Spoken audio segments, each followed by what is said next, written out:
Hi friends, ಇವತ್ತು liver fry recipe ಹೇಗೆ ಮಾಡೋದು ಅಂತ ಹೇಳ್ಕೊಡ್ತಾ ಇದ್ದೀನಿ. ಮೊದಲಿಗೆ ಒಂದು ಬಾಣಲಿ ಇಟ್ಟು ಅದರಲ್ಲಿ ಎಣ್ಣೆ ಹಾಕಿ ಚಕ್ಕೆ, ಲವಂಗ, ಏಲಕ್ಕಿನ ಆ್ಯಡ್ ಮಾಡ್ಕೋಬೇಕು. ಅದು ಸ್ವಲ್ಪ ಕಾದ್ಮೇಲೆ ಅದಕ್ಕೆ ಒಂದು ಈರುಳ್ಳಿ, 3 ಹಸಿಮೆಣಸಿನ್ಕಾಯಿ, ಸ್ವಲ್ಪ ಕರಿಬೇವನ್ನ ಆ್ಯಡ್ ಮಾಡ್ಕೊಳ್ಬೇಕು. ಆಮೇಲೆ 1 ಟೇಬಲ್ ಸ್ಪೂನ್ ಶುಂಠಿ ಬೆಳ್ಳುಳ್ಳಿ ಪೇಸ್ಟ್ನ ಆ್ಯಡ್ ಮಾಡ್ಕೊಳ್ಬೇಕು. ಅದು ಶುಂಠಿ ಬೆಳ್ಳುಳ್ಳಿ ಪೇಸ್ಟ್ ಚೆನ್ನಾಗಿ ಫ್ರೈ ಆಗೋ ತನಕ ಸ್ವಲ್ಪ ಫ್ರೈ ಮಾಡಿಕೊಂಡು ಅದಕ್ಕೆ ಲಿವರನ್ನು ಆ್ಯಡ್ ಮಾಡ್ಕೊಳ್ಬೇಕು. ನಾನಿಲ್ಲಿ 200 ಗ್ರಾಮಷ್ಟು ಲಿವರ್ನ ತೊಗೊಂಡಿದ್ದೀನಿ.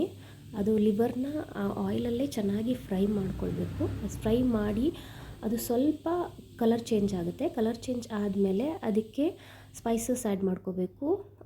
1 spoon chilli powder, 1/2 spoon garam masala powder, 1 spoon pepper powder, ಮತ್ತು 1 ಚಿಟಿಕೆ ಅರಿಶಿನ, ಮತ್ತು 1 ಟೇಬಲ್ ಸ್ಪೂನಷ್ಟು ಧನಿಯಾ ಪೌಡರ್ನ ಹಾಕ್ಕೊಂಡಿದ್ದೀನಿ. ಅದನ್ನ ಚೆನ್ನಾಗಿ ಫ್ರೈ ಮಾಡ್ಕೊಳ್ಬೇಕು. ಇವಾಗ ಅದು ಚೆನ್ನಾಗಿ ಫ್ರೈ ಆಗಬೇಕು ಮತ್ತು ಮಸಾಲೆ ಪೂರ್ತಿ ಅದು ಮಾಂಸಕ್ಕೆ ಹಿಡ್ಕೊಳ್ಳೋ ಥರ ಫ್ರೈ ಮಾಡಿ. ಆಮೇಲೆ 1 ಟೇಬಲ್ ಸ್ಪೂನಷ್ಟು ಉಪ್ಪನ್ನ ಹಾಕ್ಕೊಂಡಿದ್ದೀನಿ. ಆ ಉಪ್ಪನ್ನ ಹಾಕಿದ ಮೇಲೂ ಸ್ವಲ್ಪ ಫ್ರೈ ಮಾಡಿಬಿಟ್ಟು 1 ಗ್ಲಾಸ್ ನೀರನ್ನ ಆ್ಯಡ್ ಮಾಡ್ತಾಯಿದ್ದೀನಿ. ಇಲ್ಲಿ ನಿಮಗೆ ಯಾವ ಥರ ಕನ್ಸಿಸ್ಟೆನ್ಸಿ ಬೇಕು ಅಷ್ಟು ನೀರನ್ನ ನೀವು ಆ್ಯಡ್ ಮಾಡ್ಕೊಳ್ಬೋದು. ನೀರನ್ನ ಆ್ಯಡ್ ಮಾಡ್ಕೊಂಡ್ಮೇಲೆ ಸ್ವಲ್ಪ ಚೆನ್ನಾಗಿ ಮಿಕ್ಸ್ ಮಾಡ್ಕೊಳ್ಳಿ.